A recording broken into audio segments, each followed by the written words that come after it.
ان سے مئی 2022 میں ملاقات ہوئی، تو چونکہ میری کرمنل پریکٹس بہت اچھی ہے اور ان پہ فوجداری مقدمات بننا شروع ہوئے تھے، تو میں ان کی لیگل ٹیم کا حصہ بنا. جتنا جو ہے ان کے ساتھ انٹریکشن ہوتا گیا، تو تب مجھے ان کے خواص کا پتہ چلا کہ یہ پنجگانہ نمازی ہے. اور میں نے ہمیشہ ہماری بات چیت تہجد کے وقت ہوا کرتی تھی، کیونکہ یہ تہجد کی نماز پڑھتا تھا. اس میں انٹیلیجنس کی ذہانت، متانت، اور جو دو خوبیاں ہم میں کامن ہے، وہ ایگریسو رہتا ہے، وہ ناک پہ مکھی بیٹھنے نہیں دیتا ہے. اور دوسری جو خوبی ہیں وہ یہ ہیں کہ خان صاحب جو ہیں وہ اس کو بندوں کی پرکھ بہت زیادہ ہے. اب پہلے نہیں تھی. ایک دفعہ عدالت میں نے ان سے پوچھا، میں نے کہا عدالت میں اس وقت وہ گرفتار نہیں ہوئے تھے، تو میں نے کہا جناب کچھ تکلیف، ہم 8 گھنٹے عدالت میں ہوتے تھے، تو میں نے کہا کچھ سیکھا، کچھ آپ کو کچھ چینج آئی؟ اس نے کہا جو 70 سال میں جو گزری ہے نا، اور اس 1 سال نے ہماری آنکھیں کھول دی ہے، زندگی کا یہ رخ تصور بھی نہیں کیا تھا. لیکن اب جو میں بات آپ کے ذریعے پورے پاکستان کو بتانا چاہتا ہوں، جیل میں جانے والا خان اور باہر نکلنے والا خان یہ 2 مختلف لوگ ہوں گے. آپ یقین کریں، لاسٹ ٹائم میں نے یہ بات کہی تھی، خان صاحب سے میں نے پوچھا کہ کس طرح گزر ہو رہی ہے جیل میں اڈیالہ میں. انہوں نے کہا کہ میرا نام لے کے کہا کہ جی نماز تو یہ پڑھتا ہے، اور تلاوت اور باترجمہ انگریزی کی ٹرانسلیشن کے ساتھ. انہوں نے کہا کہ ٹائم یہ مل گیا کہ اب جو ہیں اللہ تعالیٰ سے جو قربت ہیں وہ میری مزید بڑھی ہے. ان کا یہ مذہبی رخ بہت کم لوگ جانتے ہیں. تو خان جو ہیں اب وہ ٹوٹلی ڈیفرنٹ ہے. انتہائی اس کی سوچ میں ان تلخیوں نے ایسی حقیقت بھر دی ہے کہ یہ جب بھی باہر آئے گا، پی ٹی آئی کے لیے بھی ایک ڈیفرنٹ لیڈر ہیں اور پاکستان کے لیے بھی ایک مختلف لیڈر ہیں. کیا یہ سچ ہے کہ خان صاحب جیل میں بڑی لگژری قسم کی لائف گزار رہے ہیں؟ جیل مینیول جنہوں نے پڑھا ہے، وہاں ایک رول ہے، کوئی بھی اولاتی یا قیدی اپنے خرچے پہ گوشت بھی خرید سکتا ہے، دودھ بھی خرید سکتا ہے، فروٹ بھی خرید سکتا ہے. یہ ہر پاکستانی کر سکتا ہے. ہم نے 87,000 روپے ان کے لیے اٹک جیل میں جمع کیے تھے. پھر جب یہاں ابتدا میں 30,000 جمع کیے، پھر بقایا جو ضرورت ہوتی گئی. ایک تو اور وہ بھی وہ آئٹمز آپ لے سکتے ہیں جو مینیول میں لکھے گئے ہیں، سبزی ہیں، گوشت ہیں، دہی ہے.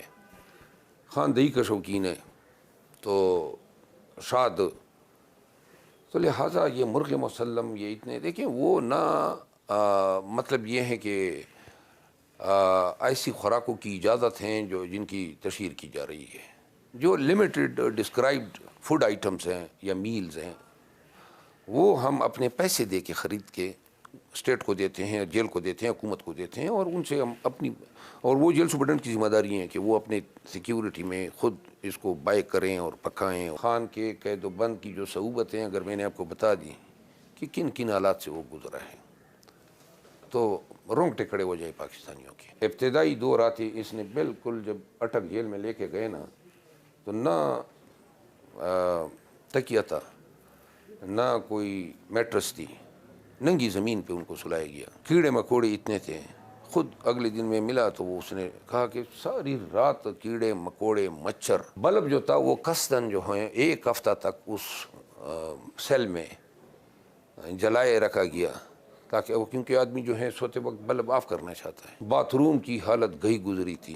تو خان نے نہ ان کو شیو، یعنی ابتدا میں جو داڑھی کا وہ کی بات ہوئی تھی نا، وہ کوئی شیشہ ہی نہیں تھا جس سے وہ شیو کرتا. یہ انتہائی غیر انسانی رویہ تھا. 1 ہفتے تک انہوں نے برداشت کیا. وہ جو جاگنگ مشین ہے کہتے ہیں وہ بھی بڑی مہنگی ہے، اور وہ سرکار نے ان کو لے کے دی ہے، اور پھر رہنے کے لیے اب 8 کمرے سراؤنڈنگ کے خالی کروا دیے گئے ہیں. وہ میں نے کیس کیا تھا.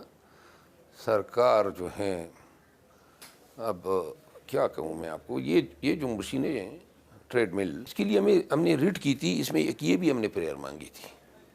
تو کورٹ کے حکم پہ یہ ٹریڈ مل جو ہیں وہ بنی گالہ سے میں نے گاڑی بھیجی بنی گالہ کو، اور وہ منگوائی، اور پھر وہ بعد میں ان کو ڈیلیور ہوئی. خان کی اپنی یہ تھی جو بنی گالہ میں پڑی ہوئی تھی. مخالفین پہلے تو کہا کرتے تھے کہ خان صاحب ڈرگز لیتے ہیں اور یہ جیل میں 1 رات بھی نہیں گزار سکیں گے، اور اب ان کا کہنا یہ ہے کہ جیل کا عملہ جو ہے وہ خان صاحب کو خفیہ طور پہ اندر ڈرگ سپلائی کر دیتا ہے، اس لیے وہ وہاں پہ سروائیو کر رہے ہیں. آپ کیا کہتے ہیں؟ جیل تو سارا انہی کی تحویل میں ہے، کسی کی مجال ہے کہ وہاں پہ چڑیا پر مار سکیں. میں آپ کو بتا دوں، آپ کی بات یہ درست ہے کہ بڑی توقعات تھی کہ جی یہ ڈرگ ایڈکشن کی وجہ سے جو ہیں یہ گھٹنے ٹیک. جب ایک ہفتہ گزر گیا تو ان کو شک پڑ گیا کہ کہیں جیل والے کچھ نہ پرووائڈ کر رہے ہو، تو جیل والوں پہ نظر ہوئی، عملے تبدیل ہو گئے. دوسری پھر کسی نے مشورہ دیا کہ جی ان کے آپ یورین اور بلڈ کے ٹیسٹ لیں، اگر اس نے ایک ہفتے میں 10 دن میں مہینے میں 2 مہینے 3 مہینے میں کوئی ڈرگ دی ہے تو ریفلیکٹ ہو جائے گا. تو اس کا نام تبدیل کر کے، خان صاحب کا نام تبدیل کر کے کسی اور فرضی نام سے ان کا یورین اور ان کے بلڈ سیمپل لیے گئے. جب رزلٹ آیا تو 9 مہینے جو ہیں کوکین ریفلیکٹ کرتی ہیں بلڈ میں.